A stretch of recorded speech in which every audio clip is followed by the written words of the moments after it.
Hermanos, buenas noches con todos ustedes. Espero que hayamos disfrutado este tiempo de comunión entre hermanos, pero también de haber tenido tiempo para orar y para alabar al Señor. Hoy, continuando con nuestro tema de los salmos de esperanza, queremos hablar del Salmo 73. El Salmo 73 habla de la esperanza cuando la fe se desvanece. Y una pregunta que cabría aquí es, ¿alguna vez usted ha dudado? Y a cualquiera puede sucederle, porque la vida realmente es dura y a veces extraña. A veces, muchas veces, nuestra fe va a ser desafiada. Y el Salmo 73 nos habla del testimonio de un hombre llamado Asaf. Este hombre era un hombre piadoso, pero en algún momento de su vida, y él era un director de coro de alabanza, un hombre que amaba a Dios, que vivió hace 3000 años, y entonces él sentía que su fe se desvanecía. Palabras que fueron escritas hace 3000 años, pero que podrían llevarnos a pensar, ¿alguna vez me he sentido como Asaf? Lo que habría que preguntarnos es si nuestra fe se sostuvo o si como este hombre nuevamente llegamos a encontrarnos con Dios. Este salmo nos identifica con quienes alguna vez hemos luchado con las perplejidades de la vida, cuando nuestra fe pareciera que desaparecía. Y este es un salmo de Asaf, un líder de adoración en el templo de Jerusalén en los días del rey David. En este salmo el salmista nos lleva a viajar de la duda a la fe y a hacerlo de manera sensible. En este salmo vemos una pregunta y una respuesta. Nos conduce a la esperanza que trae paz y aceptación. Cuando miramos los versículos del 1 al 14 nos habla de una duda que plantea una pregunta. Asaf empieza confesando su casi fatal crisis de fe. Y los primeros 3 versículos nos van a decir, ciertamente es bueno Dios para con Israel, para con los limpios de corazón. En cuanto a mí casi se deslizaron mis pies, por poco resbalaron mis pasos, porque tuve envidia de los arrogantes, viendo la prosperidad de los impíos. Y el versículo 3 es la clave de este salmo, porque va a decir, tuve envidia de los arrogantes, viendo la prosperidad de los impíos. Si usted y yo nos dedicamos a buscar lo suficiente, lo vamos a encontrar. Si buscamos a alguien en algún lugar que parezca más feliz, que esté mejor, que gane más, que tenga mejor salud, que tenga menos problemas, que tenga una vida mejor, que tenga un hogar agradable, que tenga una carrera exitosa o un negocio próspero, que tenga más amigos, que tenga más prestigio, más dinero en el banco, es decir, pareciera que está mucho mejor que tú. Si buscamos a esa persona, la vamos a encontrar. Vivimos en un mundo al que le gusta llevar la cuenta. Todos tenemos un lugar donde encajamos, un lugar al que pertenecemos. Y parece que es lo mismo en todo lugar donde vayamos. Y hoy más que nunca esto ha sido puesto de manifiesto. Vemos personas que han encajado y cómo su corazón ha sido descubierto y cómo ha salido a luz quienes realmente somos. Se hablaba, hoy se hace distinción de clases, de raza, por más que se hagan marchas o luchas. Si hay cosas o situaciones que invaden tus pensamientos o hasta te roban la paz, pensar en quienes parecen que están por encima de nosotros, pero que no son personas agradables, sino más bien son personas necias, tramposas, sinvergüenzas, desordenadas, y sin embargo parece que a ellos todo les fuera bien. Y resulta irritante, porque en ocasiones hasta convivimos con estas personas, trabajamos, socializamos, servimos con ellos, y hasta recibimos órdenes de ellos. Y en ocasiones hasta nos frustra que dichas personas indignas nos hayan alcanzado en la carrera de la vida.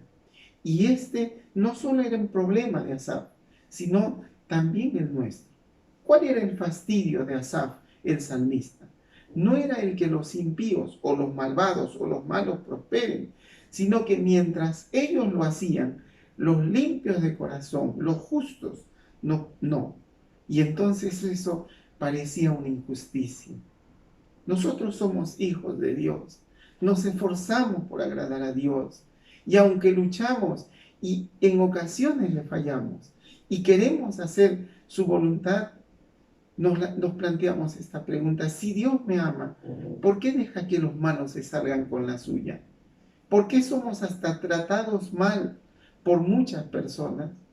Y es una pregunta preocupante. ¿Sirve de algo ser bueno, ser justo? Alguien ha dicho que tal vez es una manera de que elevemos nuestra mirada al cielo. De otra forma no lo haríamos. ¿Por qué hay un cáncer en un hijo de Dios? ¿Por qué hay enfermedades? ¿Por qué hay muertes? ¿Por qué hay desgracias o pérdidas, entre otras cosas? ¿Por qué hay una crisis matrimonial? ¿Por qué hay malos en el poder y hay justos encarcelados? Porque hay gente que vive más y de pronto hay siervos de Dios, misioneros, hijos de creyentes fieles que de pronto mueren. ¿Por qué? ¿Por qué y por qué? El Salmo 73 pinta una imagen muy vívida de la prosperidad de los impíos. El versículo 4 va a hablar de su salud, va a decir: su vigor está entero. El versículo 5 habla de esa vida buena, entre comillas, porque la Nueva Traducción Viviente en el versículo 5 va a decir: no tienen dificultades como otras personas. El versículo 6 nos va a hablar de su orgullo. Por tanto, va a decir la Biblia de las Américas: el orgullo es su collar. El versículo 7 nos va a hablar de su iniquidad. Los ojos se les saltan de gordura, logran con creces los antojos del corazón.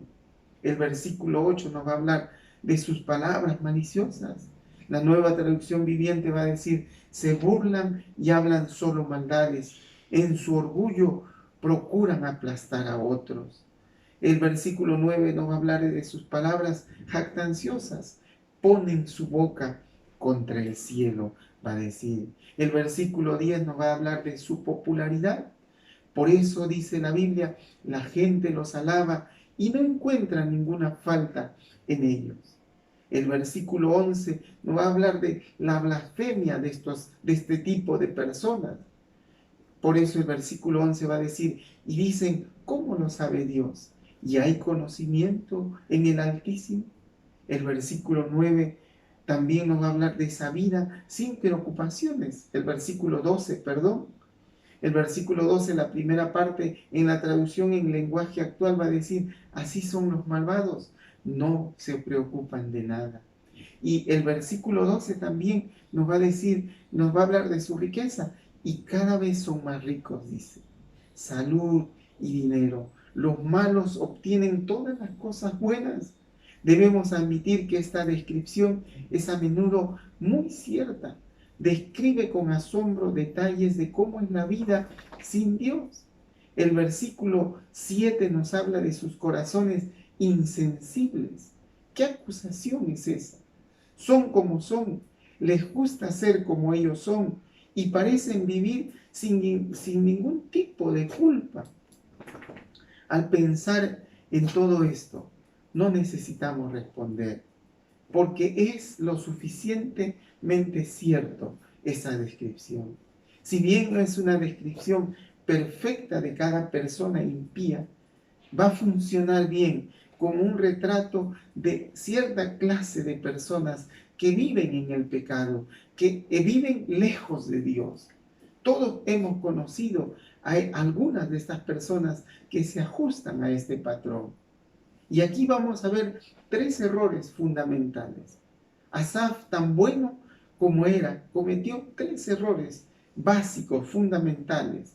Y podemos aprender de ellos, ya que cometemos los mismos errores muchas veces. El primero es que juzgamos solamente por lo que se ve. Hay más en la vida de lo que parece. Es bastante cierto que algunos malos prosperan muchas veces, pero la experiencia simple te dice que no todos los malvados se van a salir con la suya, o que no se hará justicia. No miremos lo temporal. Lo segundo es que hacemos a Dios a un lado. La Biblia nunca niega que los malvados van a prosperar. En Hebreos 11:25 se nos habla de gozar de los deleites temporales del pecado. La gente va a pecar porque le gusta, pero ese no es el final de la historia. El primer bocado del fruto prohibido puede tener un sabor dulce, pero el final no es más que una amargura. Olvidarse de la vida por venir es lo tercero. Y esto es lo que hizo a Asaf volver en sí. Dios ha ordenado un día de juicio para toda la raza humana y nadie va a escapar de esto, porque la Biblia dice que vamos a rendir cuentas, vamos a comparecer ante el tribunal de Cristo. Incluso en esta vida, los malvados a menudo van a ser castigados, pero aquellos que no, va a haber una eternidad en la cual se van a encontrar con Dios, un Dios que es justo y un Dios que todo lo ve. La Biblia dice, está establecido para el hombre que muera una sola vez y después de eso vendrá el juicio. Asaf, este hombre, este salmista, parece tocar fondo cuando llegamos al versículo 13 y 14. Si usted lee el versículo 13, va a decir lo siguiente, y el 14 también: verdaderamente en vano he limpiado mi corazón y lavado mis manos en inocencia, pues he sido azotado todo el día y castigado todas las mañanas. Todos en algún momento nos hemos sentido así. Y de pronto decir, Señor, si es así como tratas a tus amigos, bien yo podría ser tu enemigo. De hecho, parecen estar mejor que nosotros. Y entonces no estamos siendo objetivos. Como Asaf, nos perdemos objetividad de las cosas, aunque somos honestos con Dios. Cuando consideramos este salmo, de pronto nos puede llevar a pensar en hermanos y hermanas, en siervos de Dios, fieles a quienes en algún momento les sucedió una pérdida o una tragedia en su vida, o una situación que los llevó a una angustia. De pronto podemos pensar en la coyuntura que nos toca vivir, y algunos han perdido su trabajo, y algunos tuvieron un familiar infectado, o algunos tuvieron alguna pérdida o alguna escasez en su momento. Pero también en la experiencia de nuestra vida, algunos tuvimos un familiar con cáncer, la muerte de un hijo, el matrimonio que se rompió o que tuvo una crisis, el hijo que se fue de la casa, el negocio que fue mal, entre otras cosas. Y a veces nos preguntamos, ¿qué está pasando? Y todos nos sentimos ocasionalmente así. Entonces llegamos al versículo 15, hasta el final de este salmo, y vemos una fe que encuentra una respuesta. Una fe que de pronto vislumbra una esperanza. Asaf llega a la respuesta correcta, y eso se da por etapas, es un proceso, como suele suceder, porque Dios es un Dios de procesos. Primero ve que en algunas cosas no deben compartirse descuidadamente con otras. Él va a decir en el versículo 15, y lo leo en la Nueva Traducción Viviente: si yo realmente hubiera hablado a otros de esta manera, habría sido un traidor a tu pueblo. No todas las dudas deben compartirse con todos. Sí, vamos a necesitar hablar, pero no todos. A veces necesitamos hablar, pero tenemos que hacerlo con quienes realmente tengan la madurez y la sabiduría para comprenderlo. Y de ser necesario, que en ocasiones pasen por alto aquello que decimos. ¿Usted recuerda a la mujer de Job? A Job mismo hablando. Y entonces es bueno ser honesto, pero tenemos que cuidarnos de decir palabras ociosas. El intercambio indiscriminado puede dañar a alguno de los hijos de Dios que no necesitan escuchar nuestras dudas, porque muchas veces tienen problemas propios.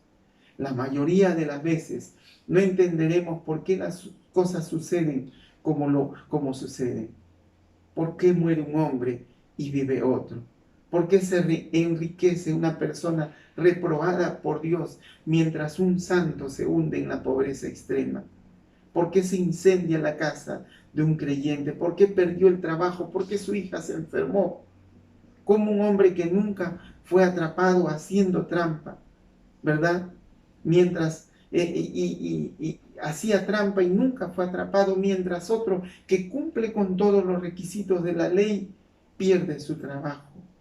Estas preguntas y muchas otras nunca van a ser respondidas completamente a este lado del cielo. En segundo lugar, fue el lugar correcto para encontrar una respuesta. Vemos un gran punto de inflexión en el versículo 17, donde el salmista va a decir, hasta que entrando en el santuario de Dios, comprendí el fin de ellos. Y es que es en la presencia de Dios que vamos a vislumbrar las cosas de manera diferente. ¿Cómo entendemos la adoración? ¿O qué concepto tenemos de la presencia de Dios? Alguien ha dicho que nada parece más exactamente contracultural que las personas que se reúnen para cantar alabanzas a Dios. Y aquí entra en juego las formas, la cultura, la estructura. En el Imperio Romano, los primeros cristianos fueron acusados en ocasiones de un ateísmo, porque adoraban a un Dios que no veían. No tuvieron ídolos, no ofrecieron sacrificios. Cuando se juntaron, lo hicieron en casas en ese momento. Cantaron, oraron, escucharon la palabra del Señor, compartieron la cena del Señor en casa. Y eso fue completamente diferente a lo que habitualmente o tradicionalmente se hacía. Y es lo que hoy está pasando. Nos estamos reuniendo en cultos en las redes sociales. Estamos teniendo tiempos de oración de manera diferente. Estamos compartiendo la Santa Cena y ofrendando, no como lo hacíamos habitualmente, tradicionalmente o bajo cierta estructura. Y a los creyentes del primer siglo los acusaron de tener prácticas heréticas, peligrosas y hasta ateas. Se hablaba de ellos que adoraban a un hombre crucificado y luego que había resucitado entre los muertos. Les parecía absurdo, ilógico, disparatado. ¿Quién podría creer tal cosa? Hoy nosotros tenemos que entender que adorar es avivar la conciencia por la santidad de Dios. Es alimentar la mente con la verdad de Dios. Es entender que debemos abrir nuestro corazón al amor de Dios y dedicarnos a la voluntad de Dios. Y entonces tenemos que entender esto. Todo eso es completamente contracultural. No tiene que ver con formas o tradiciones. Asaf dijo, hasta que entrando en la presencia de Dios. Y hoy Dios te puede llevar a tu cuarto, a tu sala, frente a tu computadora. No tiene que ver con formas o tradiciones, no tiene que ver con un lugar o el templo necesariamente, o un encuentro o un retiro, porque hoy Dios quiere tratarnos como lo hizo con Asaf. Dios quiere tener ese encuentro personal, íntimo, hasta que entrando en el santuario de Dios. No lo consigues en un lugar determinado. Para adorar necesitas ir a la presencia de Dios. Somos agentes contraculturales para el reino de Dios. Nuestras oraciones, nuestra alabanza, nuestro compañerismo, nuestro amor al prójimo tienen que ser un testimonio de una iglesia viva. Para eso existimos, eso es lo que creemos, así vivimos, adoramos con nuestro estilo de vida. Esa fue la adoración de Asaf. Eso fue lo que le hizo volver en sí. La situación y sus preguntas lo hicieron volver a Dios. Y estaba en un terreno resbaladizo, ¿verdad? Finalmente, en el versículo 18 al 20, vio el fin de los malvados y vio que no fue algo agradable. Mire lo que va a decir los versículos 18, 19 y 20. Dice, en verdad los pones en un camino resbaladizo y haces que se deslicen por el precipicio hacia su ruina. al instante quedan destruidos, totalmente consumidos por los terrores. Cuando te levantas, oh Señor, te reirás de sus tontas ideas como uno se ríe por la mañana de lo que soñó en la noche. Dios nos dice, ¿por qué envidiarías a los impíos? Están deslizándose. Ellos no lo saben, no lo ven, no lo creen. Dios ha hablado y su palabra no puede ser quebrantada. Los malvados tienen un mal final. Su risa, su burla, su disfrute, su fraude será juzgado por Dios el día del juicio. El día del juicio. Y podemos decir tres cosas sobre su destino final. Su juicio es repentino e inesperado. Su destrucción es completa e irreversible. La ira de Dios es personal e ineludible. Por eso cabe aquí la pregunta, ¿te gustaría, hermano, hermana, intercambiar lugar con ellos? La conclusión es esta. Dios rechaza a los malvados. No es compatible con su carácter, con su santidad, con su justicia. Hay un tiempo para arrepentirse, para volver a Dios, para cambiar. Hay un tiempo para el juicio cuando el Señor de pronto les va a decir a ellos, nunca les conocí, apártense de mí, hacedores de maldad. Y eso lo va a decir en Mateo 7:23. Lo siguiente que vemos en el versículo 21 y 22 es que Dios ve lo necio que había sido. Asaf se autoexamina y ve que fue necio para con Dios. Dice el versículo 22, se llenó de amargura mi alma y en mi corazón sentía punzadas. Tan torpe era yo que no entendía. Era como una bestia delante de ti. Es un arrepentimiento verdadero. Es un cambio en este hombre, un reconocer su pecado y llamarlo por su nombre. Es ir a la raíz del problema y admitir la verdad. La traducción en lenguaje actual va a decir, he sido muy testarudo, me he portado mal contigo, me he portado como una bestia. Fue terco, fue necio. Cuán rápidamente la envidia y la amargura pueden corromper, pueden dañar nuestro corazón. Pueden dejarnos sin sentido y desconociendo muchas cosas. Pueden hacer como lo que dijo acá el salmista, dejarnos como las bestias. Y entonces, Dios, tenemos que entender que Dios es nuestra porción para siempre. Ahora el salmista obtiene una nueva visión de Dios. Y este es uno de los momentos más importantes en el Antiguo Testamento. Asaf espera con ansias el día en que estará con el Señor para siempre. Y el versículo 23 al 26 es una parte muy preciosa en la Biblia. Dice allí, con todo yo siempre estuve contigo, me tomaste de la mano derecha, me has guiado según tu consejo y después me recibirás en gloria. Dice el versículo 25, ¿a quién tengo yo en los cielos sino a ti? Fuera de ti nada deseo en la tierra. Mi carne y mi corazón desfallecen, mas la roca de mi corazón y mi porción es Dios para siempre. Aquí encontramos la protección personal del creyente. En el pasado tomaste mi mano. En el presente me guías según tu consejo. Y en el futuro me llevarás a la gloria. ¿Qué tienen los malos o los malvados que puedan igualar esto?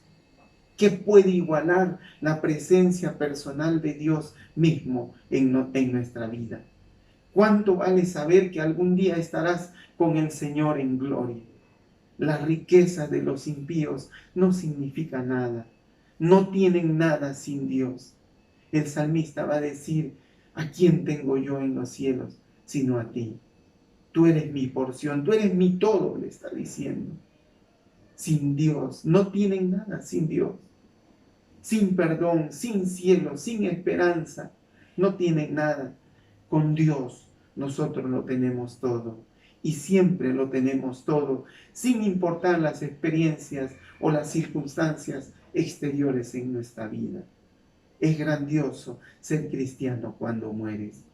Y Dios quiere que aprendamos esto. Si conoces a Jesús, lo mejor está por venir. Dios puede prosperarte, como no, porque Dios de pronto quiere que en medio de eso entiendas que Él es el todo y aprender a contentarnos en este tiempo que nos toca vivir. ¿Envidias a los malvados? ¡Qué necedad! ¡Qué falta de visión! ¡Qué miopía espiritual! Porque ellos son como paja agitada por el viento. Déjelos tener sus baratijas y sus adornos. Deja que tengan un breve momento al sol. Para los malvados esta tierra es el único cielo que conocerán.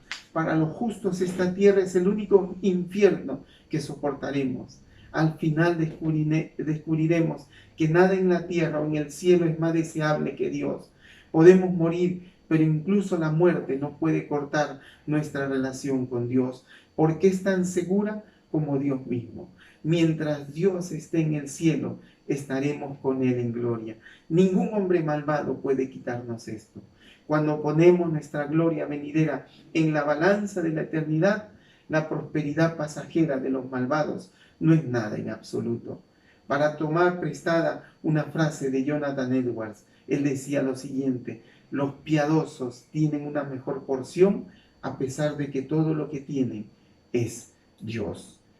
Y finalmente, el salmista ve la diferencia esencial entre los justos y los malvados cuando vamos al versículo 27 y 28.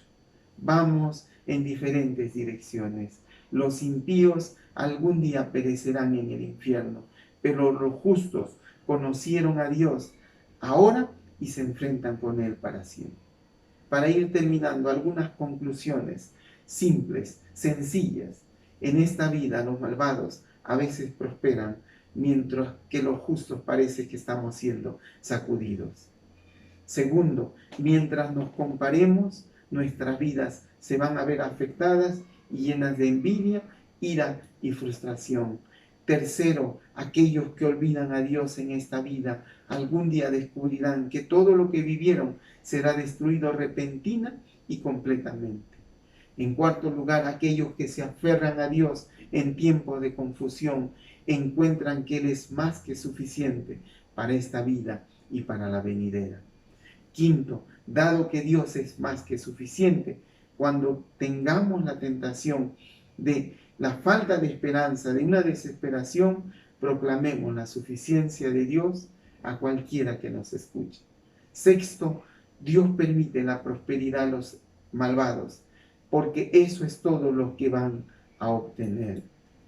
Séptimo, Dios nos da su mano que guía a través de las dificultades, porque las cosas solo mejoran para los que aman a Dios. El Salmo 73 nos recuerda que a veces podemos sentir que nuestra fe se desvanece. Así que, frente a la pregunta que hicimos al inicio, ¿alguna vez has dejado de creer? Muchos responden sí a esta pregunta. No creo que esté mal estar confundido, enojado, perplejo por las cosas que vemos a nuestro alrededor. A veces la vida parece tan desordenada que miras al cielo y puedes decir: Señor, ¿qué está pasando? ¿Por qué estás en silencio? Contra todo esto tenemos que considerar la primera oración de Asaf. Ciertamente Dios es bueno para con Israel. Ciertamente Dios es bueno para con sus hijos. Si podemos decir esto, inclusive a través de nuestras lágrimas, de nuestras preguntas, de nuestras dudas, entonces terminaremos en el lugar correcto. Un hombre en Europa puso en su epitafio, o mandó poner en su epitafio de su tumba: aquí yace un hombre que estaba satisfecho con Jesús. La pregunta es: ¿esto se puede decir de ti? ¿Se podría decir eso de mí? La fe elige creer en Jesús como el Señor de cada parte de su vida, incluso en las partes que tienen sentido en este momento. Así que, hermano, haz de Él tu roca, tu base firme, y nunca vas a ser arrastrado. Dios puede llevarte a tener mucho, a tener poco, a tener lo suficiente. Dios nunca va a desampararte, siempre tendrás lo suficiente. y Dios puede darte más, ¿cómo no? Pero lo otro que tienes que entender, nunca te compares con los malos. Que todo este tiempo nos lleve a ir a la presencia de Dios. Que podamos tener esperanza en medio de nuestra fe, que muchas veces parece desvanecerse. Así que la fe nos lleva a poder aferrarnos a Dios. Vivimos para Jesús. Y podamos decir como el salmista en alguna parte, llévanos a la roca que es más alta que yo. Que Dios te bendiga y que Dios nos lleve a aferrarnos cada vez más a Él. Que allí donde estás, tú eleves una oración de gratitud, de afirmar tu fe en el Señor. Que Dios te bendiga, mi amado.